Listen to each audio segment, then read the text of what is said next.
déjà, j'ai aucune légitimité. Si ils ne sont pas d'accord, il n'y a pas de problème de pas être d'accord. Ensuite, juste pour savoir très rapidement, j'ai suivi une formation de 3 ans en Israël quand j'habitais en Israël, il y a presque 10 ans de ça. De trois ans, une formation c'est une formation qui est unique, qui a été créée en Israël il y a une dizaine d'années. J'étais à la deuxième promotion, donc c'était il y a 9 ans, qui est une formation entre rabbin et psychologue. Ça veut dire, je suis pas rabbin et je suis pas psychologue. Je suis entre les deux, pas vraiment où me positionner. Il y en a qui s'amusent à dire que je suis un thérapeute, mais je sais pas, c'est joli, mais voilà. L'idée de cette formation, en fait, c'était pour pallier. Ouais, si vous voulez ouvrir la fenêtre, moi aussi j'ai chaud. Elle est ouverte. L'idée de cette formation a été créée en Israël, en fait, pour pallier à un problème que le public orthodoxe n'avait pas à qui parler quand ils avaient des problèmes, parce que les psychologues n'étaient pas formés à ce public-là pour savoir quoi répondre. Et en fait, quand on parle de psychologie, on parle un petit peu de normalité, et leur normalité et celle des gens qui venaient la voir n'est pas exactement la même. Pour un petit peu grossir la chose, ça m'est arrivé de rencontrer des jeunes filles qui venaient d'un milieu ultra orthodoxe, et certains psychologues leur ont dit que c'est leur non-activité sexuelle qui les frustre et qui fait qu'ils sont pas bien et qu'il faudrait qu'ils se libèrent un petit peu. Et dans certains cas, ils ont écouté, et souvent les dégâts que ça crée 10 ans plus tard ou pas, ils étaient encore plus compliqués à arranger. Donc les psychologues n'étaient pas forcément formés pour ce public-là, et les rabbins, c'est sûr qu'ils n'étaient pas formés pour répondre en psychologie. Donc ils ont créé une formation sur 3 ans pour pallier à ce problème. Mais ce qui s'est passé, c'est qu'à la suite de ces 3 ans, normalement je devais rester en Israël, et j'ai été recruté pour venir un petit peu m'occuper de la jeunesse en France. Et donc j'organise maintenant depuis 5 ans des activités pour la jeunesse. Je sais pas s'il y en a qui ont entendu parler de Relève. C'est un jeu de mots qu'on a fait avec l'association qui s'appelle Lève. Et c'est de nouveau Lève, Relève, et en même temps Relève, bon, vous m'avez compris. Et donc on organise des activités pour la jeunesse depuis maintenant plusieurs années, et ça se développe énormément. Il y a beaucoup de jeunes qui participent. Ces jeunes, c'est des jeunes étudiants qui viennent avec nous à des voyages, des week-ends, des sorties, des soirées, etc., etc. Il faudrait, pour en parler, beaucoup de temps, et on n'abordera pas le sujet. Donc, je vais m'arrêter là. On va essayer de parler donc maintenant de l'estime de soi. Euh, donc, en général, quand je prends la parole, j'aime bien. En général, je prends la parole quand j'ai un cycle devant moi d'une quinzaine, une vingtaine de cours. Alors, parler en one shot, c'est très compliqué parce qu'il y a beaucoup de notions à aborder. Donc, il faut restreindre, et c'est un petit peu compliqué. Donc, on va essayer. J'ai certaines notions que je vais prendre rapidement. Vous n'hésitez pas à m'arrêter s'il y a quelque chose qui n'a pas été bien expliqué. Et le problème d'abord de parler en one shot, c'est aussi qu'on ne connaît pas le public. Et donc, c'est un petit peu compliqué de savoir un peu dans quelle direction aller. La direction dans laquelle je vais en général quand je prends la parole, c'est que, surtout dans ce genre de sujet, c'est que je fais pas référence à la Torah. C'est-à-dire que toute ma formation n'a été faite que à partir de la Torah, que à partir de la pensée juive, mais en fonction du public. Après, des fois, la Torah, mais ouais, alors la Torah, elle a dit ça, on s'en fiche. Donc, en général, je fais pas référence. Donc, je sais pas dans quel cas je peux faire référence. Donc, a priori, là, je vais pas faire référence. Mais sachez que ça part de... Non, je peux, je sais que je peux. De toute façon, je peux. Non, je me sens libre, mais je pense que c'est pas intéressant, je pense, de le faire. Mais il faut savoir juste que ce que je vais vous dire, il y a écrit dans tel verset. Ok, alors qui a dit que tel verset et alors, ça veut dire, on va essayer de prendre juste vraiment sur ça. Pour moi, dans ma formation, ça part de la Torah, mais quand on le présente, on peut le présenter, ça part d'une vision de la réalité. Ok. Et donc, j'ai réfléchi un petit peu sur quelques points à aborder à propos de l'estime de soi, parce que c'est un petit peu un sujet très vaste. Pour aborder tout, il faudrait plusieurs heures, évidemment. Et donc, j'ai mis quelques points essentiels qu'on va essayer d'aborder ensemble. Tout d'abord, on va prendre une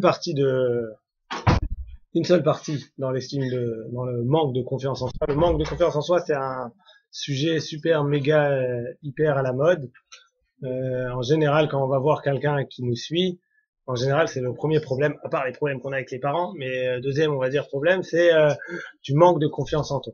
Ah, quand je reçois aussi beaucoup de parents à propos d'éducation, à propos de leurs enfants, et c'est très souvent, je pense que mon fils, il a un manque de confiance en lui, je pense que ma fille, elle a, c'est que ça le problème. On a l'impression que c'est tous les mots sont réunis dans manque. Donc c'est en même temps vrai, en même temps faux, parce que c'est pas clair. Ça veut dire quoi un manque de confiance en soi? Donc on va parler d'une partie, une seule partie qu'il y a dans le manque de confiance qu'on a, c'est cette partie-là qui nous empêche d'avancer. Il y a une partie dans le manque de confiance qu'on a en soi qui nous empêche d'avancer, c'est-à-dire que ça nous freine, on a peur de l'échec, on a peur de se lancer dans des projets parce qu'on a peur de les rater, parce on a été échaudé par d'autres échecs. Enfin, il y a plusieurs raisons. On va essayer de voir ça ensemble. Plusieurs raisons qui font que souvent il y a des gens qui aimeraient bien, mais se sentent pas capables. C'est cette partie-là qu'on va aborder ensemble dans le manque de confiance qu'on a. Il y a d'autres qui sont plus d'ordre psychiatrique où ça arrive à des niveaux beaucoup plus compliqués. Moi, je reste le niveau basique où que en fait chacun de nous a un petit peu sur certains points. Dans un, ça va être en conduite. Il a le permis depuis 10 ans, mais il n'ose toujours pas prendre la voiture. Ça arrive. Il y en a d'autres où ça va être dans les rapports entre les humains, d'aborder les gens, de faire des nouvelles connaissances. Il y en a d'autres, c'est multiple. Chacun de nous, a priori, à part les gens parfaits comme moi, ils ont tous un petit point c'est ma mère qui l'a dit, pas de moi. Donc, exact. C'est la meilleure qualité. Donc, on va essayer de définir ensemble, de regarder quelles sont les principales causes de ce manque de confiance qu'on a après chacun dans ses domaines. Premier point que j'ai envie d'aborder, c'est le problème des reproches. Alors, le problème des reproches, ça vient pas c'est pas de notre faute, c'est le problème des parents et des écoles surtout, qui font que on a, alors, excusez-moi, je reviens un petit peu en arrière pour essayer de définir pourquoi on aborde ça. L'être humain, et ça, c'est un concept qu'on va jouer avec pendant 50 prochaines minutes, qui est difficile à expliquer en quelques mots, on va essayer. L'être humain, dans son ensemble, tous les êtres humains, ils agissent en fonction de l'image qu'ils ont d'eux-mêmes. C'est-à-dire que souvent on a l'impression que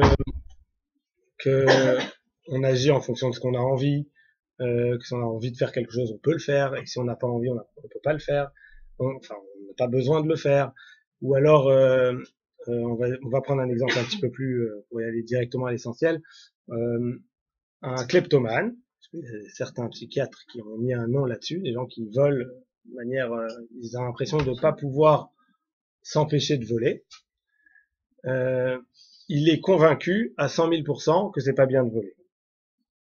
Donc, souvent, on a l'impression qu'on agit en fonction des valeurs qu'on a.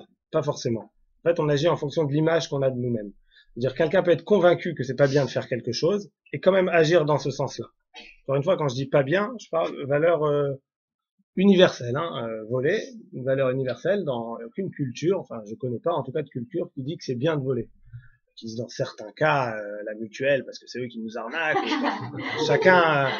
Chacun son point où il va dire que dans ce cas-là c'est pas très grave de voler, mais en tout cas de manière générale, voler, aller chez quelqu'un, lui prendre ses affaires et les ramener chez soi, tout le monde plus ou moins s'accorde à dire que c'est pas bien.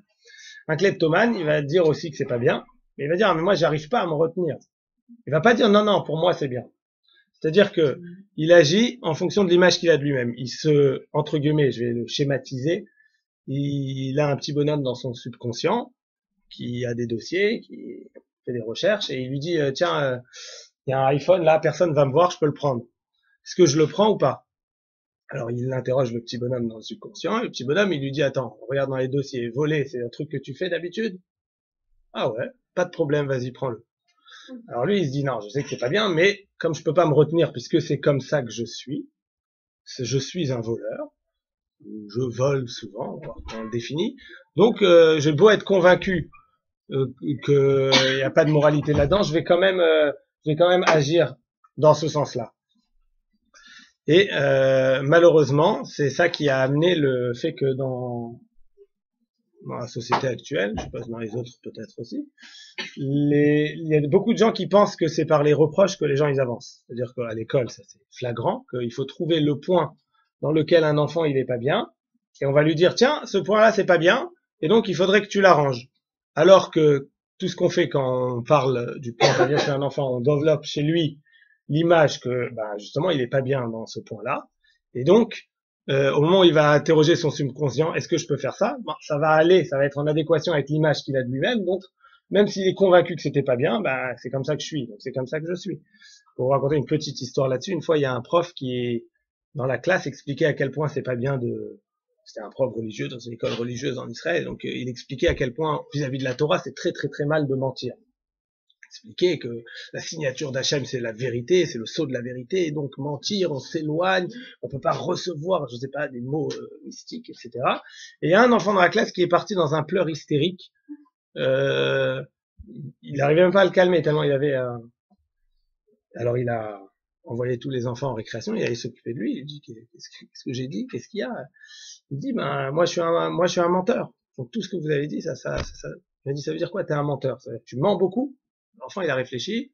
Ah ouais. Excusez-moi. En fait je garde mon téléphone parce que j'ai mes notes dessus. J'ai oublié de la... Et donc il interroge il interroge l'enfant. L'enfant il dit oui. Il dit est-ce que tu mens beaucoup? Il réfléchit, il dit oui. Donc c'est intéressant de voir que déjà pour lui il avait le mot menteur. Il savait pas vraiment ce que c'est. Ça veut dire il ment beaucoup. Bon, ouais. Alors le prof il comprend pas. Il dit quel problème? Ça te pose problème. Arrête de mentir et voilà et c'est bon. On a résolu le problème. Il dit mais je peux pas. Je suis un menteur. C'est des parents qui c'est des parents qui ont tellement mis l'accent là-dessus, qui se sont dit, on va mettre l'accent sur, c'est important qu'un enfant il dise la vérité. Seulement, ils ont fait à four à la force. Ils ont fait exactement l'inverse de ce qu'il fallait faire. Ils se sont dit, comment on fait pour qu'un enfant il puisse dire la vérité? On va le reprendre à chaque fois qu'il ment. À chaque fois qu'il ment, on va trouver qu'il ment. Ah, et on va lui dire, attention là, tu as menti. Alors, même si on fait pas l'erreur, ça c'est une erreur classique que tout le monde sait, on dit pas à un enfant, t'es un menteur, parce qu'il va se créer l'image de lui-même qui est celle d'un menteur. On doit lui dire, tu as menti. C'est très différent de savoir, il a menti, c'est pas un menteur. Mais si on trouve à chaque fois là t'as menti, là t'as menti, là t'as menti, lui-même va se créer cette image de lui-même, et au moment où il va arriver devant une possibilité de mensonge, il interroge son petit bonhomme là, le subconscient, en lui disant bon moi je mens ou je mens pas? Ah oui, je suis un menteur. Bon, alors je sais que c'est pas bien, mais je le fais parce que ça va en adéquation avec l'image que j'ai de moi-même. Et ce qu'il faut faire dans ces cas-là, ça veut dire si on veut éduquer un enfant à ne pas dire de mensonge, c'est exactement l'inverse qu'il faut faire. Il faut essayer de trouver à chaque fois qu'il dit la vérité, et lui dire ah tu vois t'as dit la vérité, t'as dit la vérité, t'as dit la vérité, t'as dit la vérité. Et pardon, sur le côté positif, c'est-à-dire que même quand il ment, c'est là qu'il faut rajouter. J'accepte pas que tu mens, pas que t'es un menteur. J'accepte pas que tu mens parce que toi, tu dis tout le temps la vérité. Regarde la semaine dernière, regarde là, tout le temps t'as dit la vérité. Pour qu'il crée l'image de lui-même qui est celle de, de quelqu'un d'honnête, de vrai. Une fois, j'ai eu un victoire, pardon, j'ai des mots qui me viennent naturellement en hébreu. J'ai habité 9 ans en Israël, je suis désolé. Et une fois, j'ai eu une confrontation avec un copain. Moi, j'étais tout content. J'étais en train de faire ma formation. Toute cette idée sur l'image qu'on a de soi, ça provient de Maïmonide il y a un enseignement dans le Pirkei Avot. Bon, sans rentrer dans les détails et les références. En tout cas, moi, j'étais tout content. J'avais ma référence. J'étais convaincu de la véracité de ce principe de l'image de soi, qu'on doit créer une image positive chez l'enfant. Et j'ai parlé à un copain qui m'expliquait que lui, il fera pas ses enfants, surtout pas, sauf quand il mente. Parce que quand il mente, là, c'est vraiment trop grave. Donc là, on peut revenir aux bonnes vieilles méthodes d'antan. Donc moi, j'étais encore tout frais, tout neuf, tout naïf. On me dit, bah, je vais lui montrer que c'est faux. Et c'est bon. On a arrangé le problème. Donc on a étudié, je vais montrer que c'est faux. Maïmonide dit que c'est pas du tout comme ça, et je vais montrer même techniquement à un enfant l'image, je vais expliquer tout ça. Qu'est-ce qu'il m'a sorti? Il m'a dit c'est vrai dans tout, parce que Maïmonide dit pas dans le mensonge, il parle de l'image qu'on a de soi. Il dit c'est vrai dans tout, sauf dans le mensonge. Évidemment, parce que c'est un truc, après j'ai appris que c'est trop difficile d'aller dans le reproche, même vis-à-vis de lui. Le fait de faire un reproche, c'est trop difficile parce que lui, il a l'image qu'il a de lui-même, pareil, comme celle de quelqu'un qui frappe sa fille quand elle ment, parce que c'est bien. Bref, on va avancer un petit peu. Donc ça, c'est le préambule à tout. On agit en fonction de l'image qu'on a de soi. Maintenant, dans quel cas l'image qu'on a de soi, elle est détériorée? Donc le premier point que je vous ai dit, c'est par rapport aux reproches. On a grandi tous, je pense, dans les écoles de la République. où les profs sont formés que à avoir une connaissance, mais pas à avoir du tout de pédagogie. Il suffit d'avoir des connaissances pour avoir le droit d'être enseignant en France. Donc on a beau être peut-être quelqu'un qui se comporte très mal avec les enfants, c'est pas très important. Il suffit d'avoir des connaissances. Il suffit de voir d'ailleurs comment se passe j'ai mon frère qui est directeur d'une école à Ozar à Torah dans le 13e. Bon, lui, il a su que ça se passe pas comme ça, mais sinon, moi, j'étais aussi délégué de classe. Il suffit de voir comment ça se passe un conseil de classe. Alors, on prend la liste des enfants et on commence à dire du mal d'eux. Alors lui, c'est le raté de la classe. Il y aura des problèmes avec lui. On fait que ça. Alors que l'idée, si on avait envie de construire quelque chose de un peu plus solide, on prendrait, parce que trouver les défauts des enfants, moi j'ai été prof, c'est comme ça. Le premier cours, t'as trouvé, lui c'est le petit rigolo, lui c'est le pas sérieux, lui c'est celui qui oublie ses affaires, lui c'est, tu vois tout de suite. Ce qui est intéressant, c'est que des fois, ça met des semaines à trouver les qualités. C'est ça qu'il faut mettre en valeur. Et donc, un conseil de classe, logiquement, ça devrait être quoi? Ça devrait être raconter à chacun quelle qualité j'ai trouvé. Ça m'a mis 6 mois à trouver cette qualité. C'est celle-là qu'il faut mettre. Et c'est pas évident. C'est celle-là qu'il faut mettre pour que l'enfant, à partir de là, il ait envie de construire quelque chose de solide. Et donc la première raison pour laquelle on a détérioré l'image qu'on a de soi, c'est l'idée que c'est par les reproches qu'on fait avancer les gens.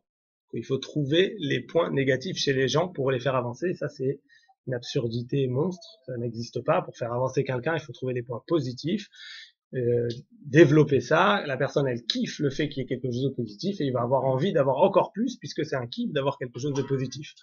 Mais dans les reproches, ça peut marcher quand on a un tout petit pourcentage par rapport à une globalité qui est positive. Ça, c'est le premier point. Le deuxième point, c'est de réussir à savoir gérer les échecs. Le problème, il est que on est tous des êtres humains, on est tous faillibles, et donc c'est arrivé à tout le monde, encore une fois, à part à moi, d'avoir des échecs. Très important de préciser. C'est filmé en plus, il y a ma maman qui va vérifier après que j'ai bien. Donc, très important de savoir que nous tous, on est faillibles et on est tous des êtres humains. L'erreur est humaine. Pas comme disait Coluche, l'horreur est humaine, c'est vrai aussi. Donc l'erreur est humaine et donc on a tous des échecs. À savoir comment on va gérer cet échec. Si l'échec c'est une façon de plus de rajouter à ce qu'on a dit avant des reproches du tu vois que t'es un moins que rien. Tu vois que t'es nul. Tu vois, il y en a qui se font des petits bourrages de crâne comme ça. Ça suffit pas à ce que la société elle nous envoie comme signaux à quel point on est nul mais en plus ils se font des petits bourrages de crâne. Des fois ça peut être le conjoint, des fois ça peut être les parents, des fois ça peut être les enfants. Bref, savoir réagir à un échec c'est tout un art et quand on n'est pas artiste dans ce domaine-là, et ben ça peut petit à petit nous casser et après on se retrouve à la fin un petit peu dans tous les sens explosé et on a du mal après à aborder des nouveaux projets parce qu'on se dit l'échec était tellement douloureux que vaut mieux rien faire plutôt qu'aller se casser la figure encore une fois. Dans certains cas, c'est vrai, parce que si on ne sait pas gérer l'échec, si vraiment on a été dégoûté par certaines réactions après un échec ou par des gens qui viennent et qui nous enfoncent, et ben forcément, on se dit bon, vaut mieux rester peinard, pépère, basique, là où je suis, plutôt que commencer à se lancer. On n'arrivera jamais à évoluer comme ça. Donc le deuxième point primordial, c'est de savoir gérer les échecs. On va essayer de voir ça ensemble aussi.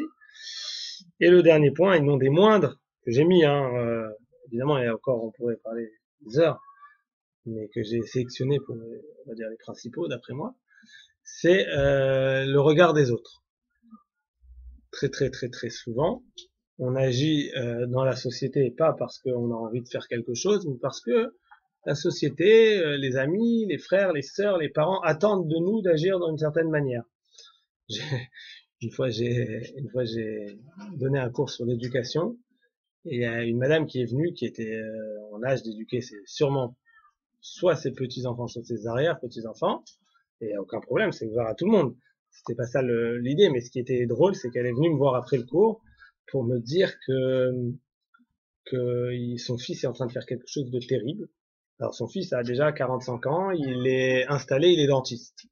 Et ben elle a vu, par hasard, sans fouiller dans ses mails, Elle m'a bien précisé qu'il est en train de vendre son cabinet de dentiste et en train d'acheter une librairie parce qu'il a envie d'être libraire. Il se rend pas compte à quel point il est en train de détruire sa vie. Moi, j'avais un fils, il était dentiste, il va devenir libraire. Et, c'est terrible de voir que voilà quelqu'un bon, au moins il s'est réveillé à 45 ans qu'en fait ce qu'il a envie de faire dans la vie, c'est ça. Ça c'est déjà très positif. Mais voilà, il a eu la vie que sa mère avait envie qu'il ait. C'est comme la maman juive qui dit mon fils dentiste se noie, mon fils dentiste se noie. Ouais, c'est la même chose. Et mon fils banquier, mon fils avocat, c'est la même. Et donc bon, c'est bien qu'il se soit réveillé et qu'il s'est rendu compte qu'en fait il était en train de vivre la vie que sa mère attendait et pas la sienne. Mais voilà. Donc bon, elle a pas fouillé dans ses mails, c'est déjà ça, par hasard. Et donc souvent, alors quand c'est la maman juive encore pire, mais quand c'est les mamans, ça peut être la société qui attend de nous de faire telle ou telle chose. Ah, tu vas pas faire, j'ai un élève copain qui est comédien, il doit se battre pour essayer de faire ça parce qu'il adore faire ça, mais tout le monde dit t'es malade, c'est pas une situation, c'est pas machin, et du coup la société et l'entourage nous amènent vers un modèle uniformisé de ce que c'est la réussite, de ce que c'est l'épanouissement, de ce que c'est, etc., etc., etc. Le problème, on prend pas en compte, c'est que, étant donné qu'on est tous différents, sans exception aucune, même les vrais jumeaux, tous, extrêmement différents, et pas égaux du tout. On n'est pas égaux du tout. Les gens, ils pensent qu'on est égaux. On est égaux en droit. On n'est pas égaux du tout. Il y en a qui sont plus grands, d'autres qui sont plus beaux, d'autres qui sont plus coléreux. Je sais jamais si on dit coléreux ou colérique. Et on dit les deux. À chaque fois que je dis ça, on dit les deux. Ça m'énerve. On peut pas décider un des deux et puis après on est tranquille. Bon. Il y en a qui sont plus généreux, il y en a d'autres qui sont plus timides, il y en a qui sont, etc. Et c'est pas seulement par rapport au vécu. Des fois, même à la naissance, il y en a qui ont une mémoire qui est meilleure que celle de quelqu'un d'autre. J'ai un élève, Alexandre, il va regarder la vidéo, il regarde tous mes cours. Salut Alexandre. Tout le monde te dit bonjour. Et qui est hypermnésique. Alors, ça veut dire qu'il oublie rien. Donc, des fois, je trimballe avec moi pour me rappeler des trucs. Mais il oublie rien, c'est hallucinant, ça fait peur. Ça veut dire, des fois, je dis, ah, ça fait peur, parce qu'on se dit, on n'a pas, ça fait peur. Il sait, je l'ai déjà dit plein de fois.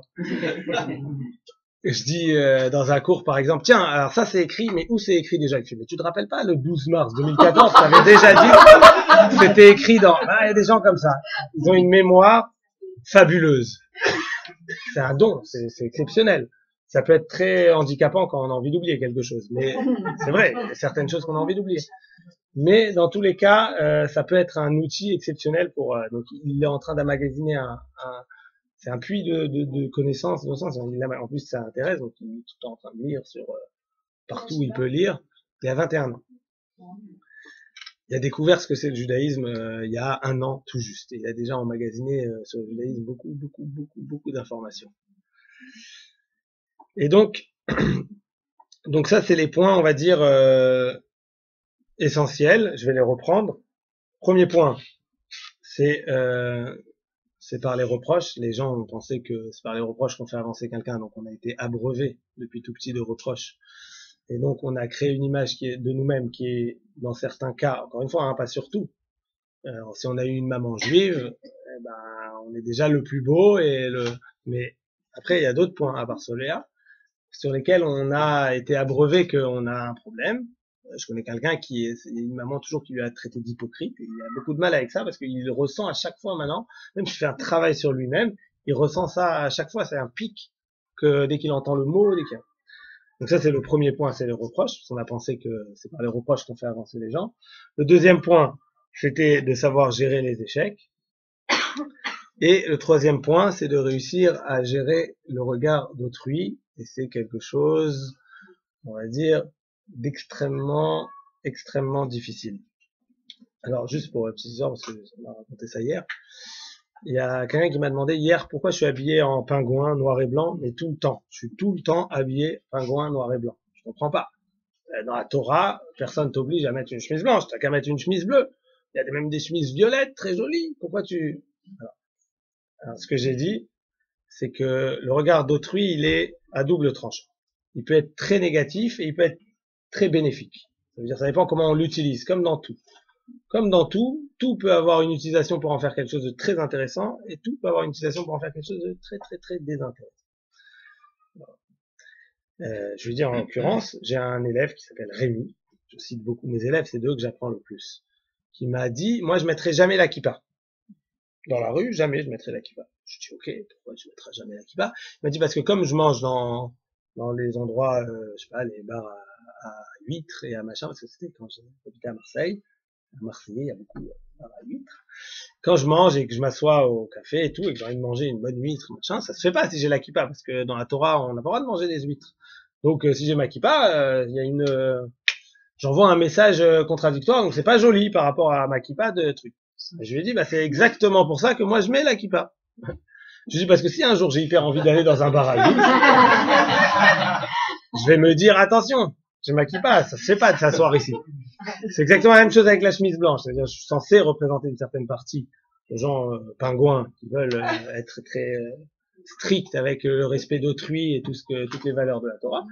Et donc, si un jour j'ai envie de doubler la file à la poste parce que l'autre est en train d'envoyer un FMS et personne va voir si je gratte comme ça une demi-heure, je me dis non, je peux pas. L'équipage, ma chemise blanche, ça se fait pas. Si j'ai envie de griller le feu rouge parce que machin, je dis non, les gens, ça se fait pas, je vois. Donc, le regard d'autrui, il peut être utilisé dans les deux sens. Alors qu'on peut l'utiliser à notre avantage pour faire quelque chose qu'on a envie de faire, mais dans lequel on se sent pas forcément tout de suite capable. Mais il est aussi très très très handicapant parce que dans certains cas, on a envie de faire quelque chose, on est freiné parce qu'on se dit il y a d'autres qui vont me voir, ils vont me juger. On a l'impression tout de suite parce que c'est aussi un petit peu terrible parce que tout le monde a l'impression que tout le monde nous regarde. C'est-à-dire, en fait, des fois, il y en a qui s'en fichent. Ça veut dire, on marche dans la rue, quelqu'un qui entend rire derrière, ça dépend combien il a confiance en lui. S'il a énormément confiance en lui, il se dit il rigole de ma majestuité, je sais pas comment on dit le mot, à quel point ma façon de marcher est élancée, je sais pas comment on dit le mot, ma majesté. Enfin bref, non, l'adjectif, je sais pas, à quel point ma façon majestueuse de m'élancer. Et un autre qui a un manque de confiance en soi, il se dit il est en train de se moquer de moi. Chacun pense, mais en fait, il rigole parce qu'il parle au téléphone avec son copain et qu'il lui a raconté une blague.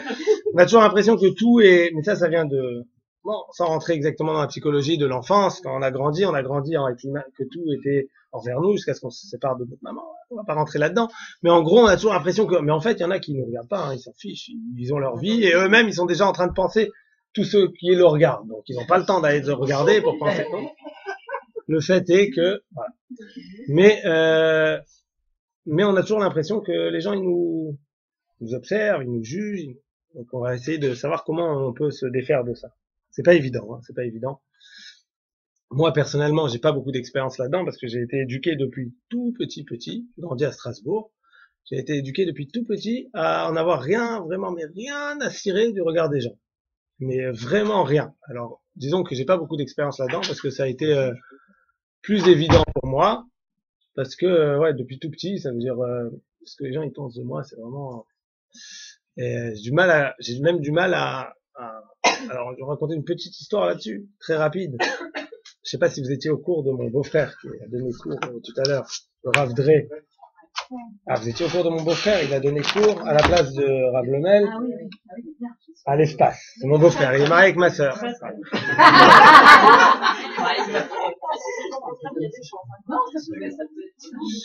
Alors c'est lui qui m'a raconté cette histoire parce que moi je suis pas hyper amnésique et j'avais oublié, mais il m'a raconté que quand il habitait en Israël, un jour on devait sortir à la synagogue, il habitait dans un quartier où je connaissais personne me connaissait, il devait déménager, j'allais plus revoir les gens qui étaient là-bas en Israël, donc j'étais venu chez lui pour passer Shabbat et samedi soir on devait aller à la synagogue, il m'a dit c'est l'heure d'aller à la synagogue seulement. En Israël, moi je suis nature très sensible et quand il fait trop chaud, je saigne du nez. Bon, ça peut arriver. Alors pour arrêter l'hémorragie, puisque pour un garçon c'est tout de suite une hémorragie, je mettais un mouchoir dans le nez comme ça et ça sortait avec un peu de sang. C'est pas très joli. Il me dit c'est l'heure d'aller à la synagogue. Ok, bien on y va. Et je m'apprête à sortir. Il me dit tu vas pas sortir avec ça. Ça va. Alors, j'étais encore un peu jeune et fou. Je sais pas, je devais avoir 19 ans. Et tu vas pas sortir avec ça. Je lui dis t'as raison. C'est pas symétrique. Donc j'en ai pris un deuxième. J'ai mis de l'autre côté.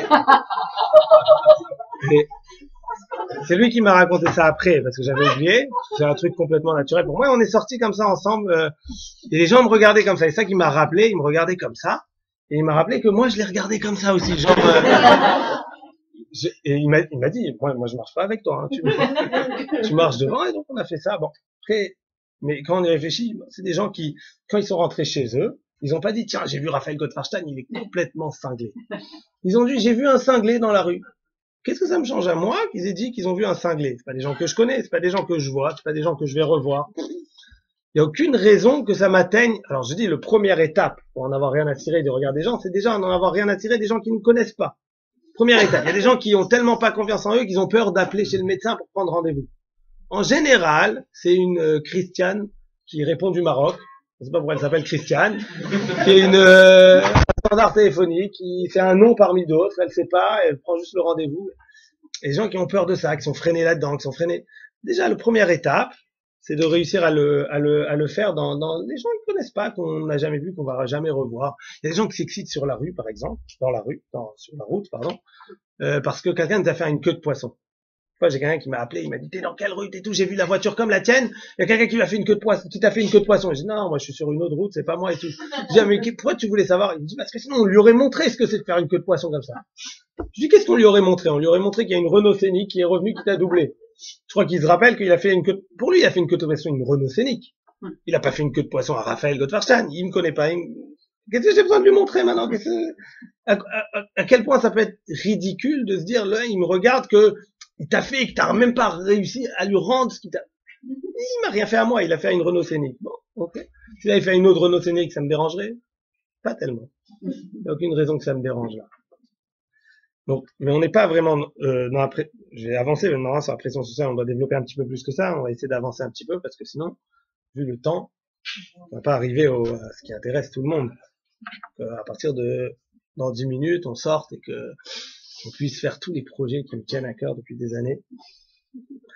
Première étape pour réussir à travailler, donc pour reprendre confiance, c'est de faire un cheshbon nefesh, ça s'appelle en hébreu, cheshbon nefesh. Je vais expliquer ce que ça veut dire. Ça veut dire qu'il faut travailler en fait sur l'image qu'on a de soi. Comment on travaille sur l'image qu'on a de soi? Première étape, c'est par un cheshbon nefesh. Une des étapes, je sais pas, c'est la première chronologiquement, c'est une des étapes, c'est un cheshbon nefesh. Cheshbon nefesh, beaucoup de gens ont mal compris ce que c'est les sages qui nous disent de faire un cheshbon nefesh une fois par jour, le soir quand on se couche. Cheshbon, ça veut dire un compte nefesh de l'âme. Bon, ça veut rien dire comme ça en traduction. Mais en fait, c'est de regarder sa journée. Et les gens, ils pensaient que c'était de regarder sa journée et de voir tout ce qu'on a fait de pas bien pour essayer de l'arranger pour après. C'est exactement l'inverse. C'est regarder sa journée, regarder toutes les choses qu'on a fait de bien dans la journée pour avoir envie de les refaire le lendemain. C'est-à-dire se faire un mini bourrage de crâne, à quel point, comme la méthode Coué, un mini bourrage de crâne par jour. Voilà, aujourd'hui j'avais envie de faire ça, je l'ai fait, ça j'ai fait, ça j'ai réussi à faire, ça j'ai réussi à faire. Un mini à soi-même de voilà toutes les choses bien dans la journée. On va expliquer ce que ça veut dire bien dans ma façon de parler. C'est-à-dire quoi les choses bien que j'ai faites dans la journée. Évidemment, c'est bien relatif à les valeurs que chaque individu il a. Je pense que ça c'est bien et j'ai réussi à le faire. Alors,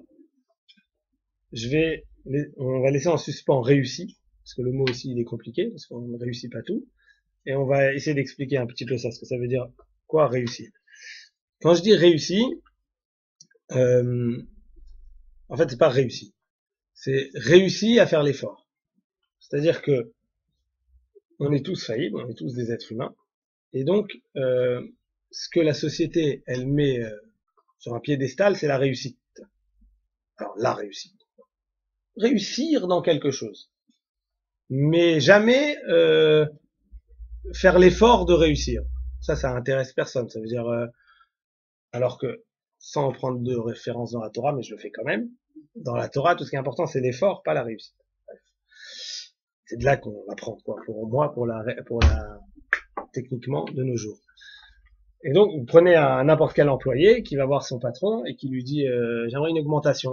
Alors, il va dire quoi? On va regarder les chiffres. Est-ce que tu as été rentable ce mois-ci? Alors, si quelqu'un il dit écoutez, vous savez quoi? Je me suis hyper efforcé. C'est vrai que j'ai planté 5 contrats importants, mais j'ai travaillé jour et nuit pour les réussir. J'ai fait beaucoup d'efforts.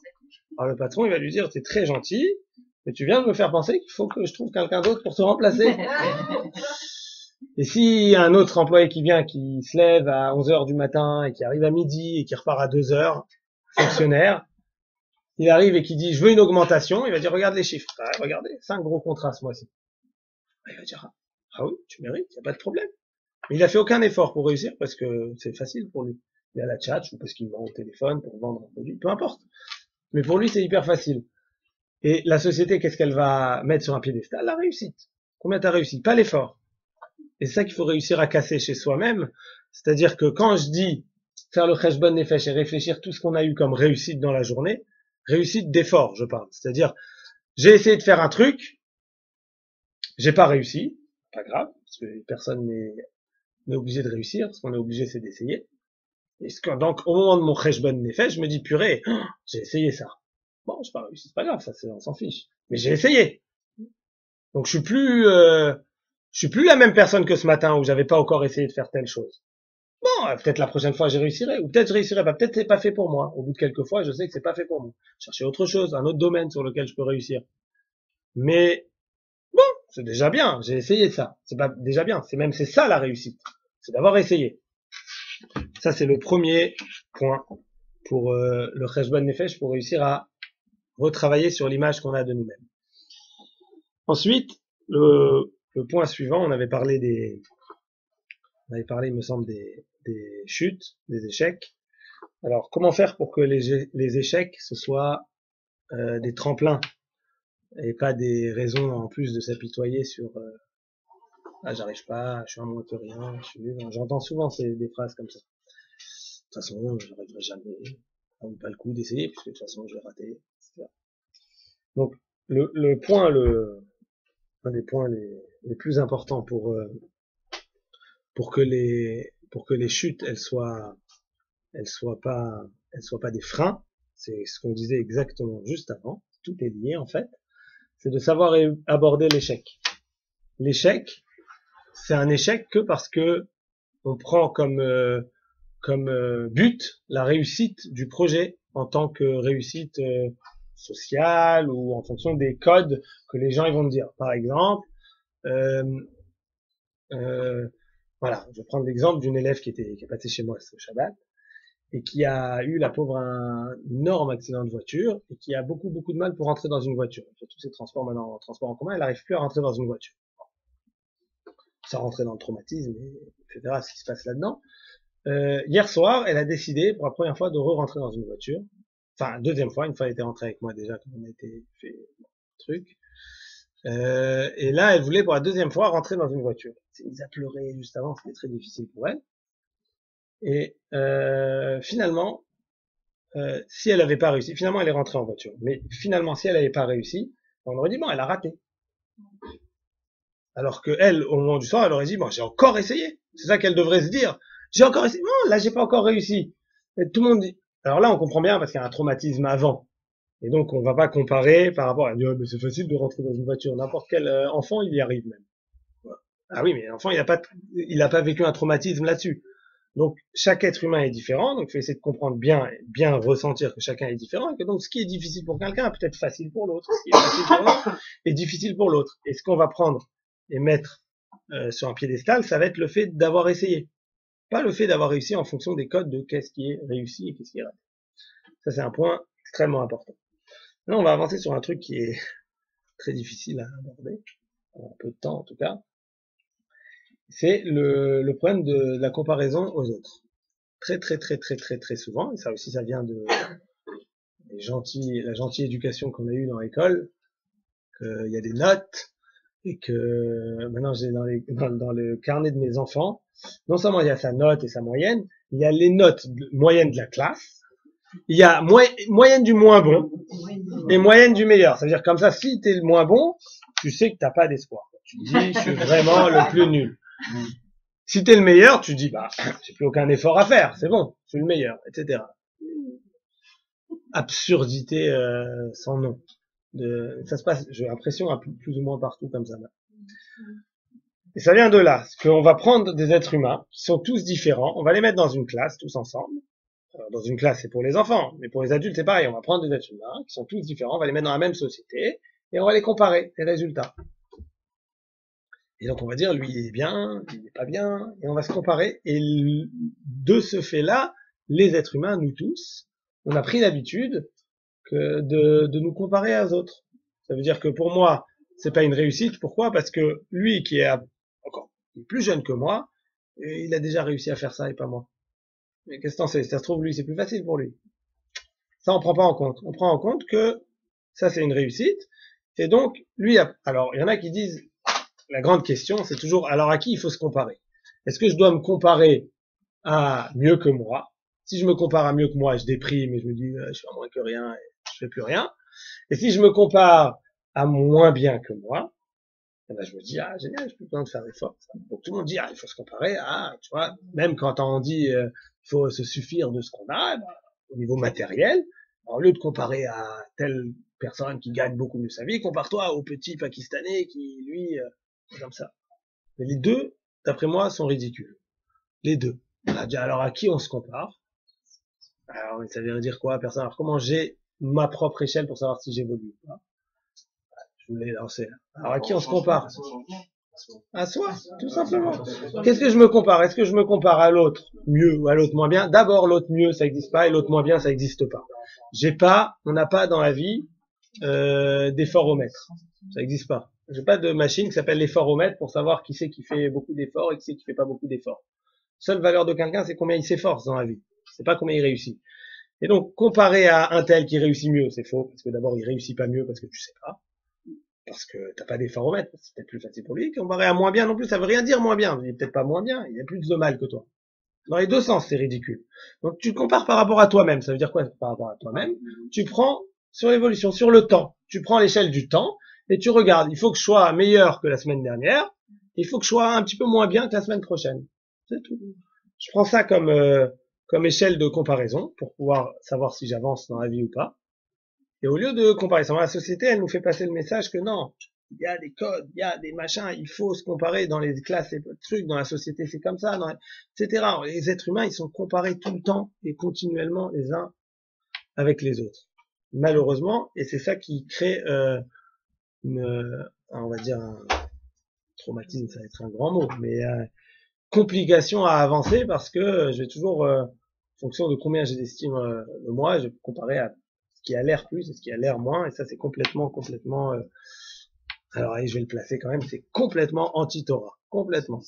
Dans la Torah, c'est, bon, j'ai pas pu m'empêcher, je suis désolé. La Torah, c'est absolument pas comme ça. Un niveau de c'est pour ça que par exemple moi je me bats énormément dans le cadre d'une petite bataille dans l'association. Chaque fois que je commence un cycle de cours, je commence par ça, je me bats pour casser les appellations débiles de traditionnalistes, pratiquants, orthodoxes, machin, débiles, tous ces trucs débiles, de mots débiles qui n'ont pas de sens dans la Torah. Parce que dans la Torah, le seul niveau de religiosité de quelqu'un, c'est combien il s'efforce à avancer. Quelqu'un, il dit, ah non, mais lui, il est orthodoxe. Ah, qu'est-ce que t'en sais? Ah, parce qu'il fait Shabbat, il mange kasher et il fait ça. Je dis, non, mais il n'est pas orthodoxe, parce que lui, il régresse, et il fait pas d'effort pour avancer. Alors que l'autre, qui a grandi dans un milieu où il connaissait rien, lui, il fait l'effort pour avancer un petit peu. C'est vrai qu'il mange pas kasher, c'est vrai qu'il fait pas Shabbat, c'est vrai que d'après les codes de la Torah, c'est vrai que, mais lui, il a fait un peu plus. Lui, il a fait un peu moins. Donc, dans le code de la Torah, lui, il est plus élevé que lui. Parce que dans la Torah, ce qu'on prend, je l'ai passé, je suis désolé, je m'empêcher. Parce que dans les codes de la Torah, c'est ce qui dépend du niveau spirituel de quelqu'un, c'est combien il s'efforce à avancer. Pas combien il réussit, pas combien on pratique, pas combien, pas son potentiel, parce que son potentiel, il est donné. Combien il développe son potentiel. Le développement de son potentiel, pas le potentiel. Le potentiel, il est fixé au départ. Il y en a un qui est un grand, d'autres un petit, peu importe. Combien il se développe, combien il devient lui-même. C'est ça qu'on disait, il y a écrit dans Sage qu'il faut que tout le monde devienne Avraham Avinu. Mais la barotte quand même. On peut pas. Une fois moi j'ai essayé, j'ai pas réussi.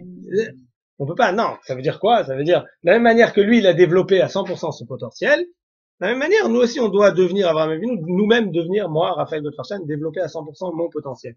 Qui n'est pas du tout le même. Lui a un niveau, moi j'ai un niveau plus petit. Non, chacun doit développer à 100% son potentiel. Ça, c'est la vision de la Torah. C'est pas la vision de la société maintenant. Et donc, il faut réussir à casser cette idée reçue que que c'est la réussite qui est importante, réussite, et pas les efforts, alors que la réussite, en fait, c'est les efforts. Ensuite, pour réussir à passer ça, et après on va conclure et on va rester un petit peu s'il y a des questions, pour pas entacher sur la suite du programme, en plus je dois donner. Ouais. Donc, le point après, on a vraiment, je vous ai dit, on a survolé plein de concepts très rapidement. Je suis désolé, on n'a pas vraiment beaucoup de temps. Donc, si vous avez des questions après, n'hésitez pas. Le point, dernier point, c'est de réussir à, alors ça c'est l'expression, le verre à moitié vide, mais à moitié plein, mais réussir à le voir à moitié plein. C'est-à-dire, c'est positiver, dites-le comme vous voulez. Il faut réussir à se détacher du regard d'autrui pour réussir à voir le verre à moitié plein, sans se comparer aux autres. Combien moi j'ai déjà réussi à faire des efforts. Je vais vous raconter une petite histoire et je vais conclure là-dessus. C'était il y a, je me rappelle très bien la date, puisque c'était le jour des attentats, c'était le 9 janvier. Pendant ces attentats, on a perdu à l'association Lève un jeune qui participait à nos activités, Yoav Atab, qui était un fidèle qui venait de rentrer de 10 jours en Israël avec nous. Et je devais prendre la parole à la synagogue Shabbat. En général, le vendredi après-midi, je m'arrête et je prépare. En général, je me présente pas devant des gens sans préparer. C'est un manque de respect. Donc, je me prépare. En général, quand je prends la parole 1 heure, je me prépare minimum 5-6 heures. Et donc, j'étudie les textes, je me prépare. Seulement en manque de bol ce vendredi après-midi, j'étais collé à ma radio à écouter. Je savais qu'Yoav était à l'intérieur. Et il avait envoyé un message sur notre groupe WhatsApp juste avant l'entrée. Donc on savait qu'il était dedans et on savait pas ce qu'il en était. À l'entrée de Shabbat, j'ai coupé ma radio évidemment. Et donc je savais pas ce qu'il en était. Beaucoup de gens savaient déjà les noms des victimes. Moi je savais pas. Donc je suis arrivé à la synagogue pour prendre la parole. Je devais parler aux dames seulement. Et donc je leur dis je suis désolé. J'ai pas préparé quoi que ce soit. Vendredi après-midi j'étais, vous pouvez comprendre. Compris. En plus, je suis encore emboîté puisque j'ai un élève là-bas. Et je suis désolé, de quoi vous voulez qu'on parle? Et donc, il y a une femme qui a sauté, qui a dit de l'estime de soi. Ok, d'accord, c'était un petit peu, ok, venez, on parle de ça. Et c'est une discussion, j'ai pas préparé encore, enfin, j'ai des idées déjà à dire, mais j'ai rien préparé, on va dire. Normalement, j'ai un programme avec un plan, normalement, je me donne même des polycopiés, souvent. Et donc, je dis, ok, on va parler de ça. Donc, on parle de ça, on développe certaines idées. Et à la fin,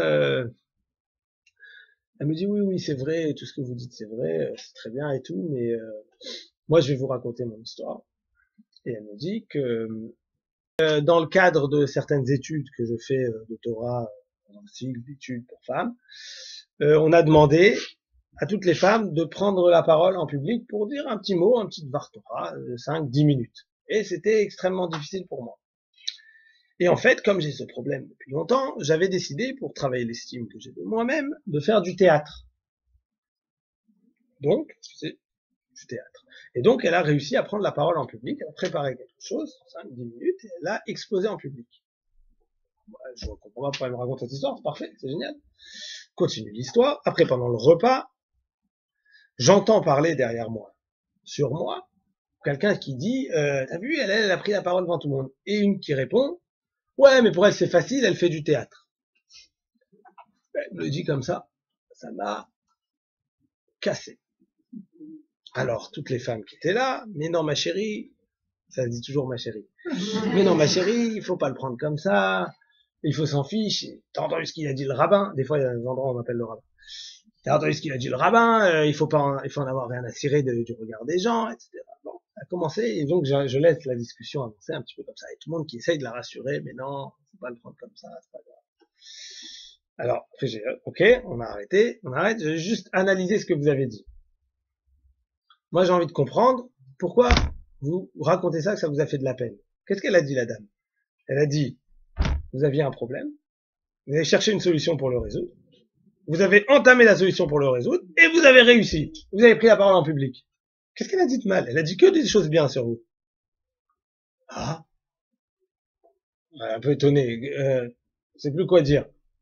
Elle a l'impression, comment elle a vécu, encore une fois, c'est parce qu'elle voit, elle dit, ah, c'est facile pour elle, c'est comme ça qu'on décide de l'entendre. C'est une décision personnelle. C'est facile pour elle, parce que ça veut dire quoi, c'est facile pour elle? Elle avait un problème, elle a réussi à le résoudre. C'est tout parfait. Qu'est-ce qu'on peut dire de mieux sur quelqu'un que ça?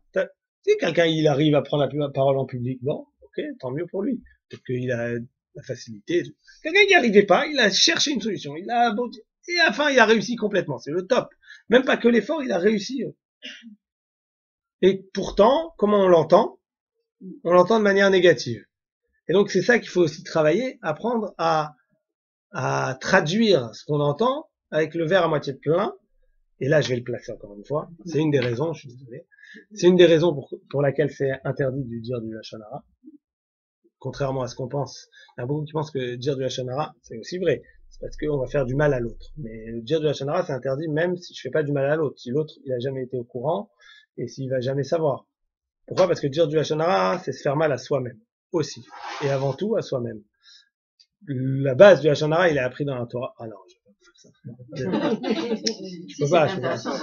C'est à propos de Myriam, la sœur de Moïse, qui a dit, oh là là, la pauvre Séphora, pardon, la pauvre Séphora, Moïse, il est quand même en connexion avec le bon Dieu tout le temps, la pauvre, il doit pas rentrer à la maison souvent.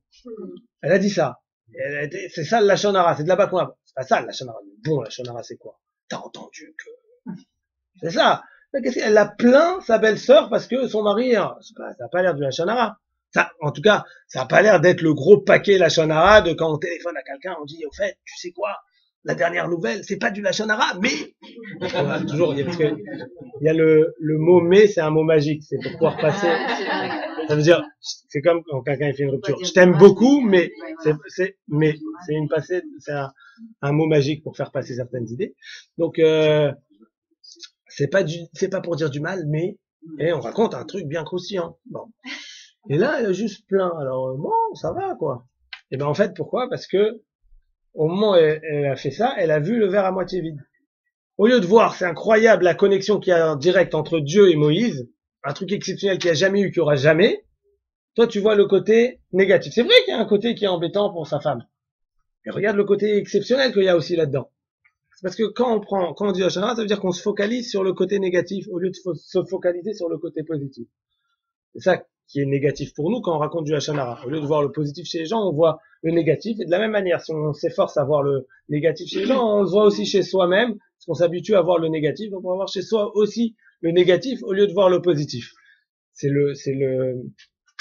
aussi pourquoi on aime bien voir le négatif, parce que pour pouvoir avancer, il faut faire des efforts. C'est pas embêtant de faire des efforts. Donc il vaut mieux rabaisser les autres, parce qu'encore on est dans le même problème de comparaison. Donc si je rabaisse quelqu'un, c'est moi qui monte. C'est plus facile de faire ça plutôt que de faire l'effort pour monter. Donc, et encore une fois, ça vient de l'erreur tout simple d'abord d'avoir essayé de commencer à comparer. Bref. Sur ce, il reste 5 minutes. Je vous propose, voilà, les questions pour ceux qui ont des questions, s'il y a des questions. Plaisir. En gros, c'est un très religieux de 50 ans, un professeur en yeshiva, grand-père, avec une maman moderne, qui répond à son neveu qui a des troubles, qui est pas bien, et qui me demandait est-ce que je peux consulter, aller voir un psychologue qui était en recherche, et le monsieur de 50 ans lui a dit t'as pas besoin d'aller voir un psy, il y a toutes les réponses dans la Torah. Voilà. Qu'est-ce que je peux répondre à c'est un peu le sujet quand même. Oui, il y a toutes les réponses dans la Torah, mais il faut savoir les lire. C'est pas que ça Qui c'est qui va les lire? Ça veut dire les réponses dans la Torah. Lire dans la Torah, si on prend la traduction en français, on sait pas les lire les réponses. Hein. Ça veut dire, je vous dis, dans un sens, c'est vrai. La façon dont c'est dit, c'est sûr que c'est ridicule. Ça a l'air complètement débile et archaïque. Mais oui, mais ça change rien. Ça change rien. On peut aller voir un psychologue parce qu'on a besoin des fois de parler et parce qu'on a besoin de plein de choses. Donc, des fois, un bon copain, ça peut faire le rôle d'un psychologue. On a besoin de parler. Voilà, ça veut dire la réponse. Je vais vous raconter une petite histoire très rapidement à propos de ça, que la réponse est dans la Torah. Mon Rav, une fois, a reçu quelqu'un qui avait, alors vraiment, il y a d'autres questions peut-être parce que si je raconte cette histoire, non, c'est juste savoir quoi lui répondre. Non, quoi lui répondre, bah, ça veut dire. Le problème, c'est que quand on casse comme ça et qu'on a un argument de force, qu'est-ce qu'on peut dire? on peut rien dire. Alors crois ça, qu'il y a toutes les réponses, mais sache que les réponses, on peut les lire de cette manière et de cette manière. Il faut quelqu'un qui les interprète, les réponses. Ça suffit pas de dire il y a les réponses. Quoi, les réponses? Je vais mélanger la Torah, Malaxé, et tu prends 2 fois par jour. Non, ça veut dire quoi les réponses? Il faut quelque chose de technique. Ça veut dire quoi les réponses? Ça suffit pas. Il faut bien... D'avoir la permission de son père, vraiment qu'il soit mineur. Non, mais il est aussi un yeshiva jeune, mais il n'est pas bien. Il est pas bien, il faut... Donnez-lui mon numéro de téléphone. Donnez-lui mon numéro de téléphone. Ça change rien. Le téléphone marche aussi en Israël. Ouais, pas de problème, avec plaisir. Je me ferai un plaisir de l'écouter. Et dans quel yeshiva, vous savez? Des baraques. Oh là là.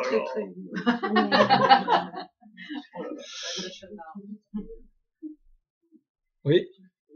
Moi, j'ai une question. En fait, des fois, quand on se voit pas très bien en négatif, et ben, ça nous pousse à se dire que c'est une question qu'on soit, on vient pas, non, c'est pas, c'est... Alors, ça, c'est ce que j'ai essayé de développer au début, mais je l'ai dit très rapidement, c'est vrai. C'est pas ça qui nous pousse à changer. Ça veut dire, quand on se voit négativement, il faut se voir au maximum, on va dire 5% de négatif pour avoir envie de le changer. Plus que ça nous donne pas envie de changer, ça nous déprime dans notre problème. Et ce qui nous donne envie de changer, c'est de mettre en lumière tous les côtés positifs qu'on a. Parce que ça nous fait kiffer. Et comme on a envie encore de kiffer, on va vouloir développer les côtés positifs pour kiffer encore. C'est tout bête, hein. Plus on se fait un bourrage de crâne à quel point on a des côtés positifs, encore une fois, sur les efforts. Oh, purée, j'ai essayé de faire ça. Bon, je vais réussir, mais j'ai essayé de faire ça, c'est génial. Et ben à ce moment-là, ça me donne envie la prochaine fois d'essayer encore, et c'est ça qui nous pousse à avancer. Encore une fois, quand on a besoin de nous montrer un problème et tout, c'est vraiment si c'est minime, pour pas entacher l'image qu'on a de soi-même. Si on entache l'image qu'on a de soi-même, on finit comme le kleptomane sur un point. Le kleptomane, c'est sur le vol que on a l'impression de ne pas pouvoir changer. Juste pour la petite histoire sur le kleptomane, comment mon Rav s'en est occupé. Mon Rav, quand je dis mon Rav, pardon, ici, mon formateur, s'appelle Yechiel Yakovson, c'est un psychiatre et rabbin en Israël, qui a créé cette formation. Et comment lui il s'en est occupé, il nous a raconté comment il s'est occupé d'une fois d'un kleptomane dans sa yeshiva. Quand il est arrivé, on lui a dit kleptomane. Lui, il accepte pas, comme ça il est reçu, il a dit ok, responsable de l'argent dans la yeshiva. Alors tous les rabbinim ils sont venus le voir, ils lui ont dit c'est toi qui as besoin d'un psy, c'est pas lui. Tu prends le voleur de l'endroit, tu lui donnes l'argent. Il a dit oui. Il a dit en hébreu on dit tu prends le chat et tu le mets sur la cheminée, tu le mets sur le fromage. Il dit oui jusqu'à ce qu'il apprenne que le fromage il est tourné et qu'on peut pas le prendre, je le mets dessus. Et donc il lui a rendu responsable de la yeshiva de l'argent. À chaque fois qu'il y avait un événement, c'est lui qui prend les paiements, c'est lui qui rend l'argent, c'est lui qui compte, qui fait le truc, qui donne. À chaque fois qu'il était responsable de la caisse, il manquait 200, 300 shekels. À chaque fois. Peu importe. Il a dit, les rabbins me sont venus voir, ils ont dit, t'es un grand malade. Il a dit, imaginez un truc. Imaginez cet enfant-là, il est dans le bureau. Il y a tous les papiers, tous les trucs de l'acte de propriété, de machin, il y a tous les dossiers depuis 20 ans de la yeshiva, il y a tout, c'est hyper important ce bureau. Et imaginez qu'il y a un feu. Le feu se déclare. Qu'est-ce que vous allez sauver? Vous allez sauver l'enfant ou vous allez sauver les papiers? Bon, peut-être, les papiers, machin, mais en fin de compte, vous allez quand même sauver l'enfant. Alors qu'est-ce que vous me parlez de 200 shekels, 300 shekels ou 2000 shekels? On a un enfant à sauver, là. C'est parce qu'il y en a pas beaucoup dans la yeshiva d'argent. Je suis pas sûr, hein, ça dépend. Le fait est qu'il l'a mis responsable de l'argent. À chaque fois qu'il manquait, il manquait. Et à la fin, à chaque fois qu'il s'occupait de l'argent, il venait le voir et lui dit, qu'est-ce que je suis content de t'avoir trouvé cette occupation. À quel point je te fais confiance, qu'est-ce que je suis content. Et au bout d'un moment, l'enfant, il ne pouvait pas supporter, il a dit, peut-être que vous vous trompez sur moi. Il lui a dit, et peut-être que c'est toi qui te trompes sur toi. Il dit, mais comment je peux me tromper sur moi? Ce que j'ai fait, je sais, personne d'autre y fait. Ce que tu as fait, oui. Mais ce que tu es, peut-être que toi, tu sais pas. Et il dit, même si j'ai une fois oublié dans ma poche, il dit, non, c'est lui qui lui a dit, pardon. Il lui a dit, même si t'as oublié une fois ou deux dans la poche. T'as oublié, bon, dans la poche, ça va. Il dit, même c'est plus que 2 ou 3 fois. Il lui dit, même c'est plus de 1000 fois. Aucun problème. Et petit à petit, comme ça, il l'a ramené, voilà. Comment? Ouais, bien sûr.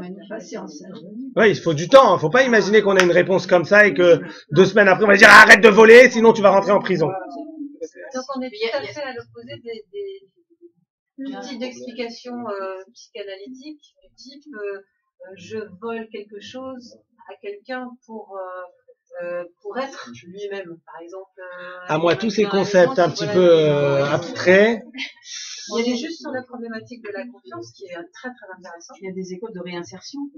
Mais sur les raisons profondes d'une manifestation, Ouais. des violences. Moi, en l'occurrence, de ce que j'ai appris, je pars jamais sur l'histoire de la grand-mère, de la belle-sœur à sa femme qui a changé de lunettes à cet âge-là et ça lui a créé un traumatisme qui fait que depuis il veut devenir sa mère et cohabiter avec son père. Je suis pas dans ces trucs-là. C'est plus un truc symptomatique. Voilà, quel est le problème maintenant? Qu'est-ce qu'on fait maintenant pour le résoudre, quoi? Ouais, exactement. Beaucoup plus comportemental. Mais voilà, je suis désolée, comme il y a deux conférences. Salut!